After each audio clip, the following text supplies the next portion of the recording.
सरकारले फेरि निशुल्क सिपमूलक तालिमको आवेदन खोलाएको छ।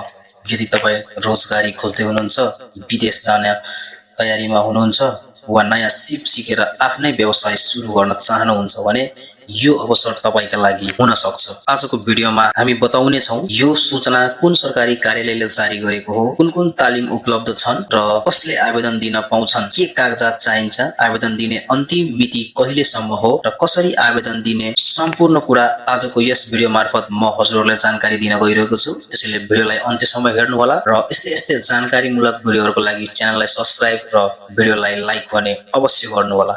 साथै म हजुरहरुलाई देखाउन गइरहेको छु यो नेपाल सरकारद्वारा युवा श्रम तथा रोजगारी मन्त्रालय राष्ट्रिय व्यवसाय प्रशिक्षण प्रतिष्ठान व्यावसायिक प्रशिक्षण केन्द्र इटहरी सुनसरी भनेर चाहिँ समावेश यहाँ गरिएको छ। हजुरले स्पष्ट देख्न सक्नुहुन्छ र यो निशुल्क तालिम सञ्चालन सम्बन्धी सूचना रहेको छ। यो आज भर्खरै प्रथम पटक प्रकाशित मिति 2083/4/19 गते यानी कि आज सोमबार यो सूचना प्रकाशन भएको हो र म हजुरहरुलाई देखाउन चाहन्छु कि यसमा 7 किसिमको तालिमको लागि यो आवेदन खोलाएको छ र एकदमै निशुल्क रहेको छ। म हजुरहरुलाई स्टेप बाइ स्टेप बुझाउँदै जानेछु। देहाई बमोजिमका सिपमूलक तालिमहरू यस प्रशिक्षण केन्द्रबाट निशुल्क रूपमा सञ्चालन हुने भएको हुँदा तालिममा सहभागी हुन इच्छुक नेपाली नागरिकहरूले 15 दिन यानी कि 2083 5 महिना 2 गते भनेको भदौ 2 गते भित्र तोकिएको स्थानमा आवेदन फारम भर्न यो सूचना प्रकाशित गरिएको छ। म्याद नागी आएको र रित नपुगेको दरखास्त पर कुनै कारबाही गरिने छैन, त्यो पनि यहाँ जानकारी गरिएको छ। साथै म हजुरहरुलाई अब क्रमशः 1 देखि 7 वटै सिपमूलक तालिमहरू के रहेका छन् र के चाहिन्छ भन्ने कुराको सम्पूर्ण जानकारी यसै भिडियो मार्फत दिन गइरहेको छु। त्यसैगरी नम्बर 1 मा रहेको छ टेलर बेसिक कटाई सिलाई तालिमको नाम रहेको छ र यो 65 कार्य दिन अवधि यसको रहेको छ, 390 घण्टा र आवश्यक संख्या 20 र यसको लागि न्यूनतम 8 कक्षा उत्तीर्ण भए पुग्ने छ र 2083 5 महिना 4 गते बिहान 10 बजेदेखि दिउँसो 4 बजेसम्म यसको अन्तर्वार्ता हुनेछ। र अन्तर्वार्ता कहाँ हुनेछ भन्ने कुरा पनि म हजुरहरुलाई र तालिम कहाँ हुनेछ भन्ने कुरा पनि म हजुरहरुलाई भिडियोको अन्त्यमा जानकारी गराउने छु। त्यसैगरी अब दोस्रो नम्बरको तालिममा जाउँ। कमी जसलाई हामी कुक भन्छौं, यो पनि 65 कार्य दिनकै 390 घण्टाकै रहेको छ सबै तालिमहरू र सबै तालिमहरू 20 जनाको लागि चाहिँ खोलाइएको छ र यसमा पनि न्यूनतम 8 कक्षा उत्तीर्ण भए पुग्छ र यसको अन्तर्वार्ता चाहिँ 2083 5 महिना 5 गते बिहान 10 बजेदेखि दिउँसो 4 बजेसम्म रहेको छ।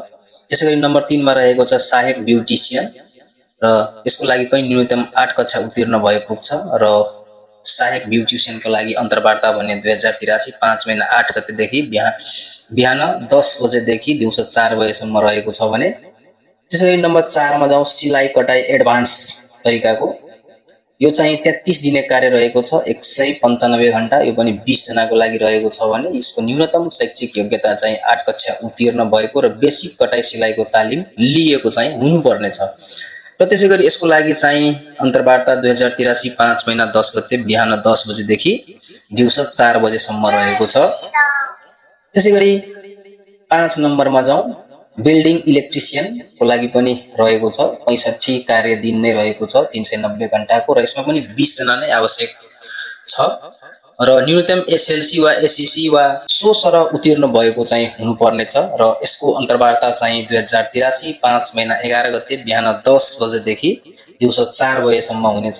त्यसैगरी बारिस्टा यसको पनि 20 जना नै र न्यूनतम शैक्षिक योग्यता एसएलसी वा एसई वा सो सरह उत्तीर्ण भएको र अन्तर्वार्ताको मिति भन्ने चाहिँ यसको तोकिएको छैन र त्यसैगरी नम्बर 7 मा रहेको छ केयर गिभर, यो पनि 20 जनाकै लागि र यसको लागि पनि न्यूनतम शैक्षिक योग्यता एसई अथवा एसएलसी उत्तीर्ण वा सो सरह र अन्तर्वार्ता मिति पछि तोकिनेछ। त्यसैगरी म हजुरहरुलाई जानकारी गराउन चाहन्छु यी सम्पूर्ण कुराहरुको यी सम्पूर्ण तालिमको लागि चाहिँ यी हाम्रो अन्तर्वार्ता व्यावसायिक प्रशिक्षण केन्द्र इटहरी सुनसरीमा हुनेछ भने व्यावसायिक प्रशिक्षण केन्द्र इटहरी सुनसरीमै हाम्रो तालिम पनि दिइनेछ र त्यसैगरी हजुरहरुलाई म केही शर्तहरू रहेको छ हामीले योग्य हुनको लागि यो तालिम प्राप्त गर्नको लागि केही शर्तहरू राखिएको छ। ती शर्तहरू बारे म हजुरहरुलाई मेन मात्रै जानकारी गराइदिन्छु र यो आवेदन प्रशिक्षण अर्थीले आवेदन फारम, नेपाली नागरिकताको प्रतिलिपि 2 प्रति, पासपोर्ट साइजको फोटो, शैक्षिक योग्यता प्रमाणपत्र, मार्कसिट र क्यारेक्टर सर्टिफिकेट बनेको हो। यो लाभदान कर्मचारी बनेको चाहिँ प्रतिलिपि राखी 2083 5 महिना 2 गतेसम्म सो दिन बिदा परेमा भोलिपल्ट कार्यालय समयभित्र उपस्थित स्थानमा बुझाउनु पर्नेछ। र साथै एडभान्स विषयमा आवेदन दिने उम्मेदवारहरूले मान्यता प्राप्त शिक्षण संस्थाबाट सम्बन्धित विषयमा बेसिक तालिम दिएको प्रमाणपत्रको प्रतिलिपि समेत पेश गर्नुपर्नेछ। र उमेरको हद भने चाहिँ 18 वर्ष पुरा भएको र 45 वर्ष ननागेको हुनुपर्नेछ। र त्यसैगरी तालिम सुरु भएको 3 दिनभित्र उपस्थित नहुने प्रशिक्षार्थीको स्थानमा वैकल्पिक उम्मेदवारलाई तालिममा सहभागी गराइनेछ। साथै म हजुरलाई जानकारी गराउन चाहन्छु, तालिम दैनिक 6 घण्टा सञ्चालन हुनेछ। साथै शनिबार बाहेक सबै सार्वजनिक बिदाको दिन समेत कक्षा सञ्चालन हुनेछ। आवेदन फारम भर्दा पेश गरेको सबै कागजातहरूको सक्कल प्रति समेत लिई अन्तर्वार्तामा आउनु पर्नेछ। र तालिममा सहभागी प्रशिक्षार्थीहरूलाई दैनिक रु 50 का दरले खाजा भत्ता उपलब्ध गराइनेछ। एकदमै खुसीको कुरा हो। र थप जानकारीको लागि हजुरहरूले यहाँ दिएको फोन नम्बर 025 581016 मा कार्यालय समयभित्र अथवा वेबसाइट मार्फत vtcitashari.gov.np र फेसबुक पेज VOCATIONALTRAINGCENTREITAHARI लेखेर चाहिँ सर्च गर्नु सक्नुहुनेछ र अझ थप जानकारी पनि हजुरहरूले बुझ्न सक्नुहुनेछ। साथै यस्तै जानकारीमूलक भिडियोको लागि चाहिँ च्यानललाई सब्स्क्राइब र भिडियोलाई लाइक भने अवश्य गरिदिनु होला। हस्, धन्यवाद। हजुरको दिन शुभ रहोस्।